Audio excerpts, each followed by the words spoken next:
နိုင်ခဲ့တယ်အဲ့တော့မျိုးကြီးကတော့ပြတ်သွားပြီဗျာကျွန်တော်မျိုးကတော့တကယ်ဒီတုတ်တန်တစားပြီလို့ဖြစ်သွားပြီမျိုးကတော့တော်တော်လေးပြတ်သွားတယ်သို့တော်လည်းပဲမျိုးနဲ့ပတ်သက်တဲ့ပြန်လဲထူထောင်ရေးကို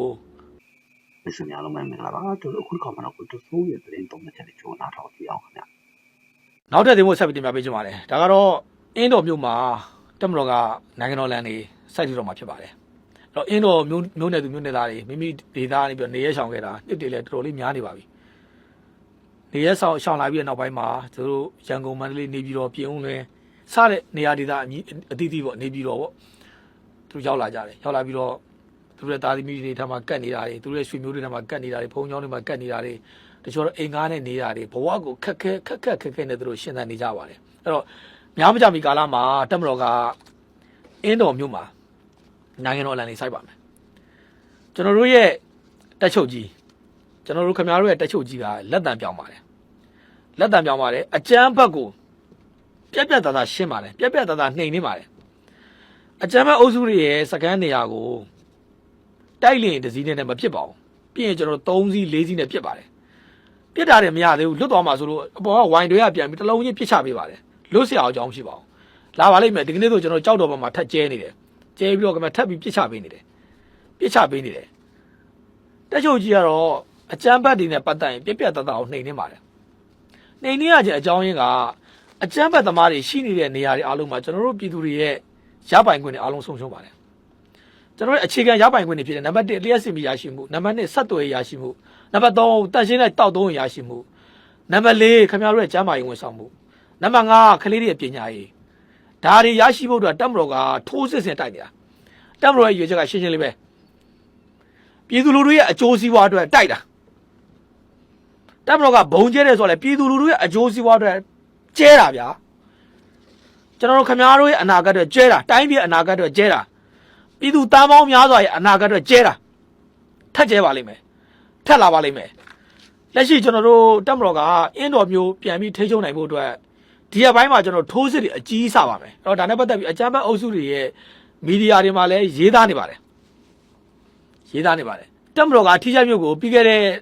့လာပိုင်းကရတယ်ပေါ့ရပြီးနောက်ပိုင်းမှာဆက်ပြီးတော့ထိချနဲ့ကျွန်တော်ကတ်တာကိုဆက်ထိုးတယ်ပေါ့အဲ့တော့ကတ်တာကနေပြီးတော့ကျွန်တော်ကတ်တာ2ပါးအင်းတော်ပေါ့ကတ်တာ2ပါးအင်းတော်ကမိုင်အားဖြင့်ကတ်တာနဲ့2ပါးကမိုင်အားဖြင့်15မိုင်လောက်ဝေးတယ်ဒီ2ပါးနဲ့ဟိုဒီအင်းတော်နေရာ3မိုင်လောက်ဝေးတယ်အားလုံးကျွန်တော်တို့ကတ်တာနဲ့အင်းတော်က18မိုင်လောက်ပဲဝေးတယ်အဲ့တော့18မိုင်ခီးကဘယ်လောက်သွားမှာလဲဗျာအင်းတော်မျိုးကစေးနိုင်ငံရအရန်ကိုအချက်ချကြပါတယ်ရွှေဘိုမြကြီးနားလိုင်းရဲ့စုံချက်ရထားလမ်းပိုင်းစုံချက်ရဲ့မြို့တနည်းအားဖြင့်ကျွန်တော်တို့ကချင်ပြည်နယ်ရဲ့ဝင်ပေါင်းမြို့တကယ်ကိုအရေးပါတယ်နေရာဒီနေရာရသွားပြီဆိုရင်တော့အကြမ်းဖက်အုပ်စုတွေရဲ့ထောက်ဖို့လမ်းကြောင်းကိုကျွန်တော်တို့အတိုင်းအတာကြီးမားဖြတ်ထောက်နိုင်ပြီဖြတ်ထောက်နိုင်သွားပြီးတဲ့နောက်ပိုင်းမှာဒီစကိုင်းတိုင်းမကွေးတိုင်းမှာရှိတဲ့အကြမ်းဖက်အုပ်စုတွေကိုကျွန်တော်တို့ကကပိုက်တဲကိုကျွန်တော်တို့ကောက်ထဲလို့ရသွားပြီကပိုက်တဲကိုတကောင်ချင်းကောက်ထဲလို့ရပါတယ်ကောက်ထဲပြီးကျွန်တော်တို့ကဒီ AR မြေတွေကိုမျှောပြီးအောင်တကောင်ချင်းပြစ်ချရမှာလက်နက်ချတဲ့ PDF တွေကိုအသက်ရှင်ဝင်ရမယ်လက်နက်မချတဲ့ PDF တွေကတော့ကြီးနဲ့ပြစ်တဲ့အတွက်ကြီးနဲ့ပြန်ပြစ်ရမှာပဲဒါတော့ရှင်းလေးအဲ့တော့စကိုင်းတိုင်းမကွေးတိုင်းမှာရှိတဲ့ PDF တွေ PDF ညီငယ်ညီမငယ်တွေနဲ့နံပါတ်1အလင်းဝင်ဖို့လိုတယ်အလင်းဝင်ဘူးဆိုတော့ကျွန်တော်တို့ရှင်းလင်းချင်းခံရမယ်တုတ်တင်ချင်းခံရမယ်မထူးပါအောင်ကျွန်တော်တို့ AR မြေတွေကိုကျွန်တော်တို့9စာကျွေးပါမယ်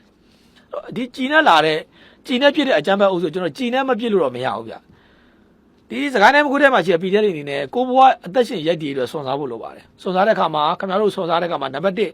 ခင်ဗျားတို့တစ်ချိန်စွန့်စားခဲ့ပြီးသွားပြီတစ်ချိန်ကတက်မတော်ကတော့အပြတ်တိုက်မယ်ဆိုပြီးတော့ခင်ဗျားတို့ KIA အဖွဲ့မှာထမ်းမှာသွားပြီးတော့စစ်တင်တန်းသွားတက်တာတွေ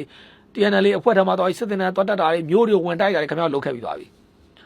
ထပ်ပြီးတော့ခင်ဗျားတို့ရဲ့စွန့်စားမှုတစ်ခါထပ်လို့တယ်ထပ်လို့တာခင်ဗျားတို့အသက်ရှင်ရက်တည်ခင်ဗျားတို့ဂုံသိက္ခာရှိစွာဖြင့်ခင်ဗျားတို့ရဲ့ဘဝတွေဖြတ်သန်းနိုင်ဖို့မိသားစုနဲ့နေနိုင်ဖို့ဆိုရင်တော့တက်မတော်ထမ်းမှာခင်ဗျားတို့အလင်းဝင်မှုလိုပါတယ်ခင်ဗျားတို့အသက်ရှင်ဖို့အတွက်တက်မတော်ထမ်းကိုအလင်းဝင်ရောက်ခြင်းမှတပါအခြားမရှိဘူးအဲ့လိုမှမဟုတ်ဘူးဆိုတော့ခင်ဗျားတို့တုတ်တင်ခြင်းခံရမယ်ရှင်းလင်းခြင်းခံရမှာလိမ့်မယ်အဲ့တော့ခင်ဗျားတို့ရဲ့မိတ်ဆွေတွေခင်ဗျားတို့အပေါင်းအသင်းတွေဘယ်နှစ်ယောက်ကချီလိုဖြစ်သွားပြီလဲဘယ်နှစ်ယောက်ကအကန့်ဖြစ်သွားပြီလဲဘယ်နှစ်ယောက်ကလက်ပြတ်ဖြစ်သွားပြီလဲဘယ်နှစ်ယောက်ကပေါင်လိုဖြစ်သွားပြီလဲဘယ်နှစ်ယောက်ကညီကြီးတဲ့ရောက်သွားပြီလဲခင်ဗျားတို့အသေးဆုံးပါအဲ့တော့ကိုကြိုက်တဲ့လမ်းကိုကိုရေးပါမကြခင်တက်မတော်ကတော့အင်းတော်မြို့မှာနိုင်ငံတော်လမ်းနေစိုက်ပါမယ်ဒါနဲ့ပတ်သက်ပြီးတော့အကြမ်းဖက်အုပ်စုတွေရဲ့မီဒီယာတွေမှာလည်းဝေဆဆရေးနေရပဲခင်ဗျားတို့တွေ့ပါလိမ့်မယ်လက်ရှိတက်မတော်စစ်ကြောင်းတွေအင်းတော်မြို့ကိုမဝင်ရောက်မိမှာအကြမ်းဖက်အုပ်စုတွေကလမ်းပိုင်းတွေမှာကျွန်တော်တို့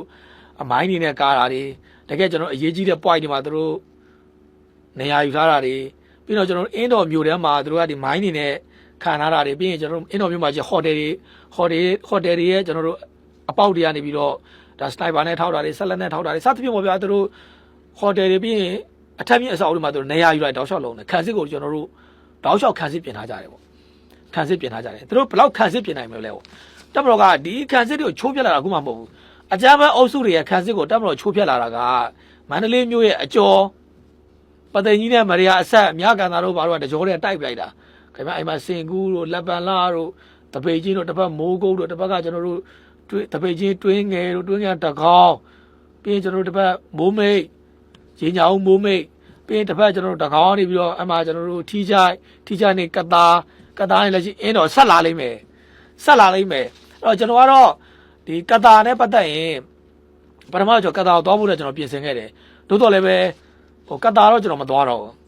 ့မှလည်းအင်းတော်မှာတက်မတော်ကနိုင်ငံတော်လည်းစိုက်တဲ့ခါကျရင်ကျွန်တော်သွားပြီးသတင်းယူပါမယ်အဲ့တော့ကျွန်တော်တို့အဲ့အချိန်ကျရင်တော့ဒီကတာနဲ့အင်းတော်ပေါ့ကျွန်တော်တို့တောက်ချောက်ကျွန်တော်တို့သွားပြီးကြိုက်ကွေးလုပ်ပါမယ်အဲ့တော့အများဆုံးကြာရင်တော့ဗျာကျွန်တော်တို့ဧပြီမေလပေါ့မေလအတွင်းလောက်မေလပထမပတ်လောက်ဆိုရင်တော့အင်းတော်မြို့မှာတက်မတော်ကနိုင်ငံတော်လည်းနေစိုက်ပါမယ်အင်းတော်မြို့ကိုအကြမ်းဖက်အုပ်စုတွေက2024ခုနှစ်ဩဂုတ်လ15ရက်နေ့မှာစပြီးတိုက်ခိုက်တယ်တိုက်ခိုက်ပြီးတော့2025ခုနှစ်ဧပြီလ9ရက်နေ့မှာသူတို့အလုံးစုံသိမ်းပိုက်ရရှိခဲ့ပါတယ်သူတို့သိမ်းပိုက်ရရှိခဲ့တာက2024ခုနှစ်ဩဂုတ်လ15ရက်နေ့မှာမြို့ကိုစတိုက်တယ်တိုက်ပြီးတော့2025ခုနှစ်ဧပြီလ9ရက်နေ့မှာသူတို့မြို့ကိုအလုံးစုံထိန်းချုပ်နိုင်ခဲ့တယ်ပေါ့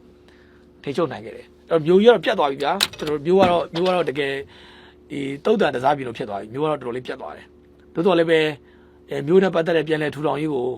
တပ်မတော်နိုင်ငံတော်ကနေကျွန်တော်တို့ပြန်လုပ်ပေးမှာပဲဟိုတပ်မတော်နဲ့နိုင်ငံတော်ဆိုအမြဲတမ်းတိဆောက်ရေးသမားတွေပဲတပ်မတော်ဆိုအမြဲတမ်းတိဆောက်ရေးသမားတွေပဲဖြက်စည်းသမားတွေအကြမ်းဖက်အုပ်စုတွေပဲဗျကျွန်တော်တို့အမြဲတမ်းပြောပါတယ်ခင်ဗျားတို့သွားနေတဲ့လမ်းတွေခင်ဗျားတို့သွားနေတဲ့လမ်းတွေခင်ဗျားတို့သွားနေတဲ့လမ်းတွေခင်ဗျားတို့အသုံးပြုနေတဲ့ဖုန်းတွေပေါ့မိုဘိုင်းဖုန်းတွေအားလုံးကတပ်မတော်အစိုးရဆောင်းရပေးခဲ့တာကြီးပဲခင်ဗျားတို့ရဲ့ပတ်တာတွေခင်ဗျားတို့ရဲ့ကျွန်တော်တို့ဒီစိုက်ပျိုးရေးရရှိမှုစတဲ့အရာတွေအားလုံးတက်မလို့လုပ်ခဲ့ပေးခဲ့တာကြီးပဲအဲ့ဒီခင်ဗျားတို့ရဲ့ဒေသတွေမှာစိုက်ပျိုးရေးကောင်းဖို့တက်မော်သားကြီးနဲ့ဗျာဒေသခံပြည်သူတွေပခုံးနဲ့ထမ်းပြီးတော့ရေကြီးကိုပခုံးနဲ့ထမ်းပြီးတော့ကျွန်တော်ဒီစက်တာပဲစာတမန်တွေတိဆောက်ခဲ့တာပါဗျာအကြမ်းဖက်အုပ်စုတွေဘယ်ကောင်းမှခင်ဗျာမြေကြီးတစ်ထောင်လာမထမ်းပါဘူးမြေကြီးလည်းတစ်ချက်လာမပေါက်ပါဘူးအဲ့တော့ခင်ဗျားတို့ဘာတွေကိုမှတ်မောနေကြရလဲဗမာပြည်တွေဘာတွေမှတ်မောနေကြတာလဲအဲ့တော့မှတ်မောရင်တော့ခင်ဗျားတို့အသေးတော့ပဲထွက်ရမှာခင်ဗျားတို့အသက်ရှင်နေအရှင်တော့ထွက်ရှင်နေအသက်ရှင်နေတယ်ဆိုရင်တော့တက်မော်ထမှာအလင်းဝင်ဖို့လိုတယ်အလုံးဝမဟုတ်ခင်ဗျားတို့ငါတို့ကတော့ຫນွေဦးတော်လန်ရေးပေါ့ချမယ်ဆက်ချရိုးလေးပဲစဉ်းစားကြည့်ဘာလဲခင်ဗျားတို့ NUG အုပ်စုတွေပြီးခဲ့တဲ့ကာလကတက်ချုပ်ကြီးနေတဲ့အိမ်ကိုရောင်းတယ်ပေါ့ဗျာ online ပေါ်မှာရောင်းတယ်ပေါ့လေလံဘလောင်းနဲ့ရောင်းတယ်ပေါ့ပြီးရင်တက်မတော်ပိုင်းတဲ့မြေတွေကိုအကွက်တွေကြိုက်ပြီးရောင်းတယ်ပေါ့ရန်ကုန်မန္တလေးပြင်ဦးလင်ရောင်းတယ်ပေါ့ဗျာပြန်ပြီးပါခင်ဗျာအဲ့ဒီဟာတွေခင်ဗျားတို့လိန်သွားတာလေခင်ဗျားတို့ဝယ်ထားတဲ့မြေပေါ်တွေပြန်ရောင်းကြည့်ပါလားငါတို့ပတ်စံငါတို့ပြန်အဲ့လိုလုပ်ကြည့်ပါလားလိန်သွားပြီခင်ဗျားတို့တကယ်ကြားပြန်လာလိုက်မယ်ကြားပြန်ခင်ဗျားတို့ဆက်ပြီးတော့ခင်ဗျားတို့ဒူးနေမယ်ဆိုဟိုကဆက်လိန်ပါပဲကိုုံတော့နဲ့ကိုစင်းတာတကယ်ပဲသူတို့လုံနိုင်မှာလားငါတို့အမိန်ပေးစစ်ခိုင်းနေတော့ဘယ်ကနေစစ်ခိုင်းနေရလဲသူတို့သားသမီးတွေခင်ဗျားဘာမှချစ်သူဝေအဲ့တော့ချစ်သူဝေကတကယ်ပဲခင်ဗျားတော်လိုင်းအောက်မှာလို့တေးကြတယ်ဆိုရင်ခင်ဗျားသူ့သားသမီးတွေခင်ဗျားတို့နဲ့ထည့်လိုက်ခင်ဗျားတို့နဲ့အတူတိုက်ခိုင်းခင်ဗျားတို့နေသလိုထိုင်းမြန်မာနေဆက်မဲဆောက်မှာနေတောင်ရင်မြစ်ကမ်းနားမှာနေအဲ့လိုပဲခင်ဗျားဇော်ဝေဆိုးတို့ရီမုန်းတို့သားသမီးတွေတကယ်ပဲတော်လိုင်းနိုင်မယ်ဆိုရင်ခင်ဗျားတို့နဲ့အတူတူနေပြီးစစ်တိုက်ခိုင်းအဲ့ဒီလိုမဟုတ်ဘူးနော်ခင်ဗျားတို့အသွေးအသားတွေကိုလီးစားပြီးတော့သူတို့သားသမီးတို့နိုင်ငံခြားမှာကြောင်းထားနေတာနိုင်ငံခြားမှာကြောင်းထားတယ်သူစီးပွားရေးလုပ်နေတာခင်ဗျားတို့အသွေးအသားတွေစားပြီးတော့သွေးဆိုးဖုတ်ကောင်တွေလို့စားပြီးသူတို့မိသားစုကောင်းစားရေးလုပ်နေကြတာခင်ဗျားတို့သိဖို့လိုတယ်အမေးကြည့်ပါလားခင်ဗျားတို့ချစ်သူတွေတို့တော်လိုင်းတကယ်အောင်ပါဆိုရင်ခင်ဗျားတို့သားသမီးတွေတောင်ရင်းမြစ်ကိုပြန်လာခဲ့ခင်ဗျားတို့မိသားစုတောင်ရင်းမြစ်ကိုပြန်လာခဲ့ခေါ်ကြည့်ပါလားမင်းမကတော့ခေါ်ကြည့်ပါလားတကယ်နိုင်မယ်ဆိုတောင်ရင်းမြစ်ကမ်းတာလာပြန်လာခဲ့ကြပါလို့ဘယ်သူမှမလာခင်ဗျားတို့ပဲထားခဲ့တာလက်ရှိခင်ဗျားတို့ရဲ့အသက်ရှင်ရက်တူမှာခင်ဗျားတို့ကိုယ်တိုင်ရွေးချယ်ဖို့လိုတယ်လက်ရှိကခင်ဗျားတို့ကိုယ်တိုင်ပဲထားခဲ့ခြင်းခံတာထားခဲ့ခြင်းခံနေရပြီဗျာအဲ့တော့ခင်ဗျားတို့အသက်ရှင်ရက်တူအတွက်ခင်ဗျားတို့ဘာဆက်လုပ်မှာလဲခင်ဗျားတို့ကိုယ်တိုင်စော်စားဖို့လိုတယ်ချစ်သူဝေတော့သူတို့သားသမီးပျော်နေကြပြီဇော်ဝေစုသားသမီးတွေလည်းခင်ဗျာနိုင်ငံခြားမှာအေးဆေးပဲဘာမှဖြစ်เสียရလဲအကြောင်းမရှိဘူးအတူအပြက်တွေဖြစ်မှာပျက်စီးသွားမှာခင်ဗျားတို့အနာဂတ်တွေခင်ဗျားတို့သားသမီးရဲ့အနာဂတ်တွေခင်ဗျားတို့အနာဂတ်တွေဆုတ်ပြတ်သွားမှာလက်ရှိလည်းဆုတ်ပြတ်တတ်နေပြီ ဒါကြောင့်ဒီ PDF ညီငယ်ညီမငယ်တွေအနေနဲ့ခင်ဗျားတို့တရားစင်းစားပါငါတို့ဘယ်သူတို့လုံနေတာလဲငါတို့လုံတာကောင်းချင်းလားဆိုးချင်းလားတိုင်းပြည်တိဆောက်တာလားတိုင်းပြည်ဖျက်ဆီးတာလားငါတို့ဘာတွေလုံနေတာလဲဒါစဉ်းစားဖို့လိုပါတယ်ဘယ်လိုပဲဖြစ်ဖြစ်ခင်ဗျားတို့ရဲ့အသက်ရှင်ရည်တည်ခွင့်နဲ့ပတ်သက်ပြီးခင်ဗျားတို့ကိုယ်တိုင်ရွေးချယ်ရတော့မှာပဲအဲ့တော့ခင်ဗျားတို့စွန့်စားခြင်းလဲဆိုရင်တက်မလို့တဲ့အလင်းဝင်ဒါဆိုရင်ခင်ဗျားတို့အသက်ရှင်လို့ရမယ်ဒါမှမဟုတ်ဘူးကွာငါတို့ဒီဘဝပဲပြောတယ်ဆိုတော့ဒါတော့ခင်ဗျားတို့ကိစ္စ